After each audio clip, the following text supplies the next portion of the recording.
معروف مزدور لیڈر عبدالعزیز میمن نے کراچی یونین آف جرنلسٹ کا دفتر کا دورہ کیا۔ اس موقع پر عبدالعزیز میمن نے صحافیوں کی کاوشوں کو سراہتے ہوئے کہا، بہت اچھی ہے یہ بیناز برنا صاحب سے تو ہم نے ٹریڈ یونین سیکھی اور ٹریڈ یونین کے جو ہے نا اوپر نیچے کیا ہوتا ہے وہ بھی سیکھا۔ اب یہ کہ ہڑتال جو یہاں ضیاء-ال-حق کے زمانے میں 77 میں جو ہوئی تھی وہ 2 سال 2.5 سال چلی تھی، اور مجھے یاد ہے کہ یہ جو میں اپنا پریس کلب جو ہے نا وہ جالو صاحب بھی یہاں آتے تھے، اور جو ہے نا انہوں نے بھی بہت کچھ کہا اور بہت کچھ لکھا گیا، اور یہاں نصرت بھٹو صاحبہ بھی آتی تھی، اور آپ لوگوں نے جمہوریت جو آج تھوڑی بہت نظر آ رہی ہے وہ پہلے جو آئی تھی بے نظیر کے زمانے، وہ بی بی کے زمانے میں جو ہے نا سارا جو اس کا کریڈٹ جو ہے نا وہ پریس کلب کو جاتا ہے۔ میں سمجھتا ہوں پریس کلب ایک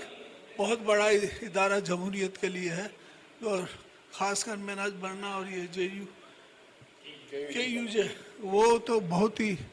بڑا ایک ادارہ ہے، بلکہ جمہوریت کی ماں کہی ہے۔ عزیز میمن صاحب نے آج کراچی یونین آف جرنلسٹ برنا کے دفتر کا دورہ کیا، اور عزیز میمن صاحب نے اس حوالے سے خیالات کہ یہ منہاج برنا صاحب کے ساتھیوں میں شمار کیے جاتے تھے، بلکہ میں سمجھتا ہوں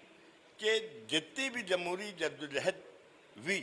اگر اس میں عزیز میمن صاحب کا نام شامل نہ کیا جائے تو وہ ادھوری رہ جائے گی۔ عزیز میمن صاحب آج بھی جمہوری جدوجہد میں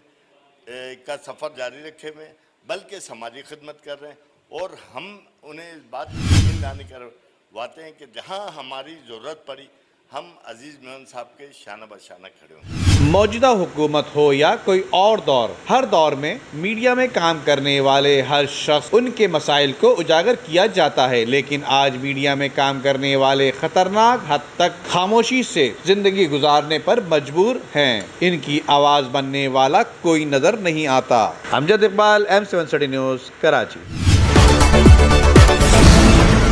ویڈیو کو لائک کر کے فیس بک اور واٹس ایپ کے ذریعے دوسرے لوگوں کے ساتھ شیئر کیجیے، اور ایسی ہی خوبصورت ویڈیوز فیوچر میں حاصل کرنے کے لیے ریڈ بٹن پر کلک کر کے اور بیل آئیکن کو پریس کر کے ہم سب کے سبسکرائبر بننا مت بھولیے۔